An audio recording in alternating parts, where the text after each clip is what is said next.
Today I want to paint a set of ducks very similar to these that I've got on the board here. It's I'm using Clairefontaine paper. It's really heavy texture, see that? It's got a real strong texture to it. That's the stuff. That one, flamboyant. Okay, so it's just a few colours and the and very simple shapes really. So let's give it a go. We start off by, let's just do them one at a time. We start off by painting what appears initially to be, we'll put a ground there, and I'll go there, I'm going to be sitting on that area there. Going to be like Skittles, the shape of Skittles. So we've got a line down there just to show us where we're going, that's the direction of it. We'll put a rough head shape there and down and come down there like a skittle. At this point we can shape that head a little bit, just give it a little shape, just fetch it out a little bit and maybe something like that. Down there, and we'll put some wings on it, and we'll put a beak or bill or whatever it's called on there. Not there, that's where the eyes are going to be, either side. And this little duck is in mating season, so he's going to have a little necklace there. And I'm going to make my duck a little bit off balance, so I'm coming down with one leg there, and he's walking a little bit strange, and that leg's ways. Bring him off there, try to get his balance again. Now at that point I think that head's a little bit too small, so that's not a problem, just fetch it out a wee bit there. And just because we're going to rub these lines out anyway, so make that a little bit bigger.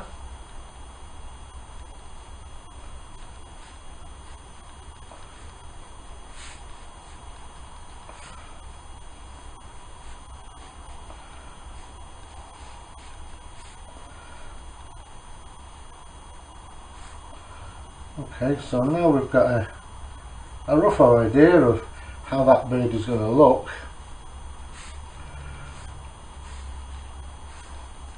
We'll have some shading around here,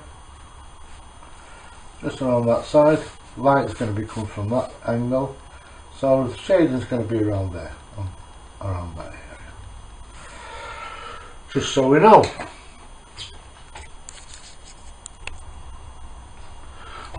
Okay, so I've just got my paints ready. I'm using a little bit of it's I think it's Viridian green, bit of phthalo blue, just that's for the head colours. I like to use a nice big thick mop brush like that to mix my colours with, and generally for painting with. But in this instance, because it's quite a small picture, I'm not going to bother. I'm going to use some smaller ones, and this is a synthetic. It's a size 12,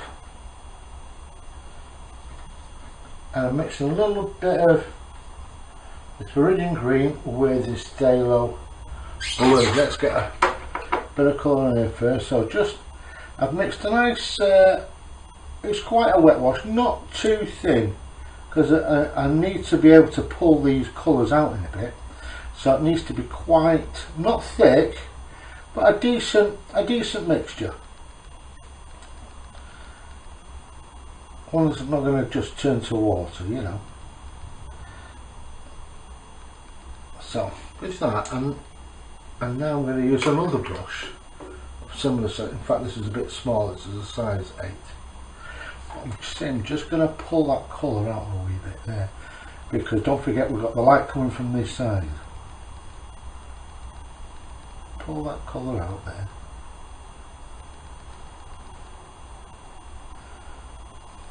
There we go.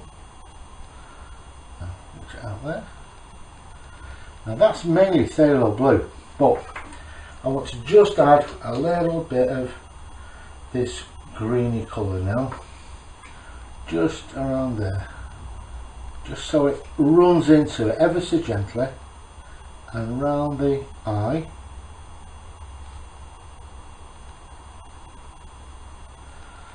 Right, I'll grab my trusty handkerchief and just lift out a few colours there. I smudged it there actually, so I'm going to push it down hard to get rid of that. That's a key. If you smudge it on your paper, you can always push it down, and if you dab it really hard down into the paper, it usually soaks it up. If it doesn't, you turn it into a bird flying at the back. So back to it again.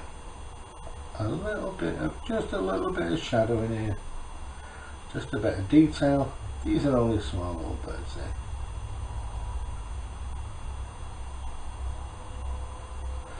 Okay, I'm leaving the eye area, even though the eyes are going to be like black. I just want to leave a little bit of white around the edges when I finally colour them in.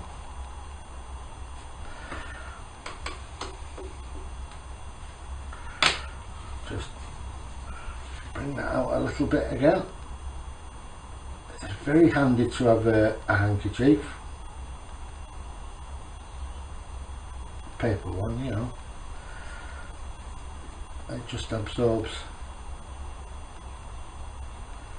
So taking it out is just as important as laying on the colour.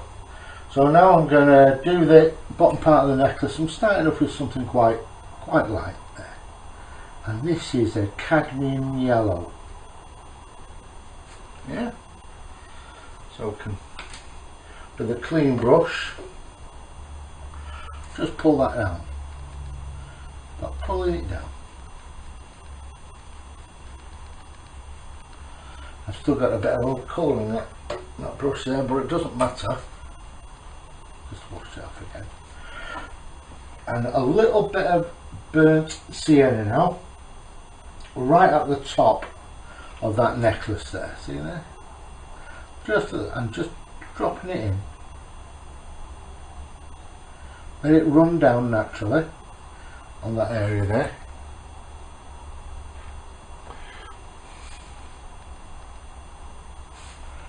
And just fetch it out, little bit squiggles there, so you're getting like the bird's feathers sticking out a little bit. Yeah, happy with that. Now the bottom part, where I want to shadow here, I'm going to use quite an unusual colour. I'm going to use a little bit of purple. Sounds a bit wacky, but when this dries out, this will be nice. And it's about getting lots of colours in, as it's a happy painting, as Bob Ross would say. And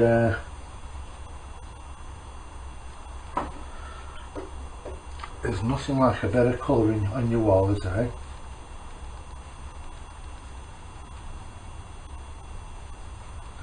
Just adding a bit of water in now and again, and on the darker parts, just add the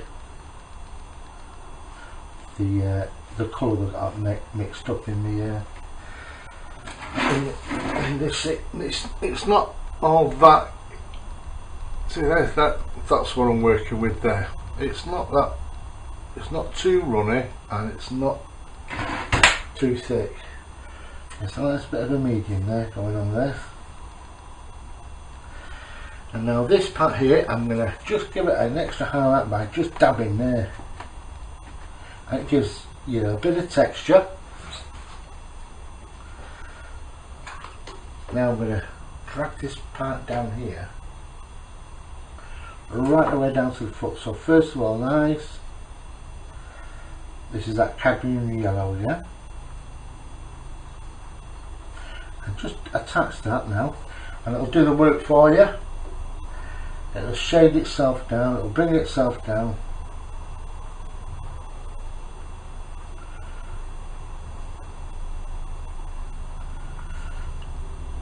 There you go, on that one as well.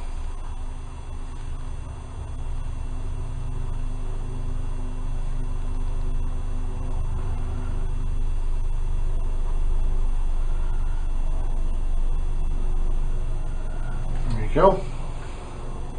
Nice and yellow. I'm going to do the same colour at the top here.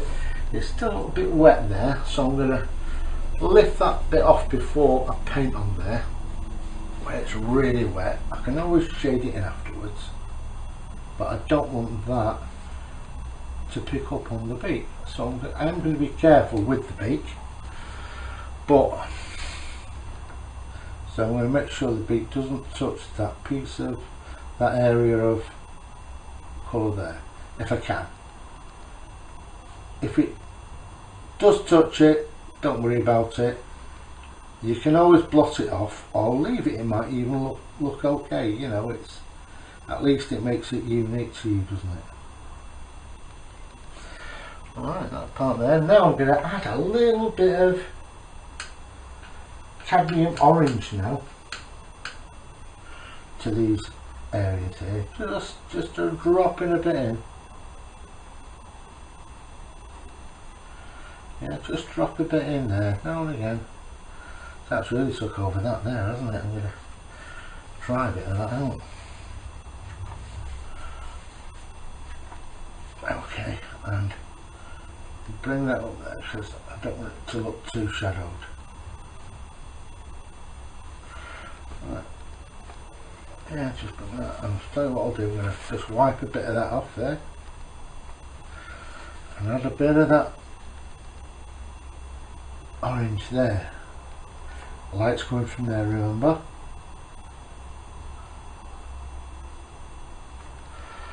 There you go. Add that a little bit off there. And it's giving us like a shadow on that side. So that's the first part of the book, really. Now we need to think about shadowing it. So wait till that dries, really. So just pause this while we wait until it dries. Right, now that's fully dried, and now that's the time where we can now add a little bit more shading now. So I'm going to use a little bit of the same kind of purple that we used before, but now I'm going to add a little bit of burnt sienna with it,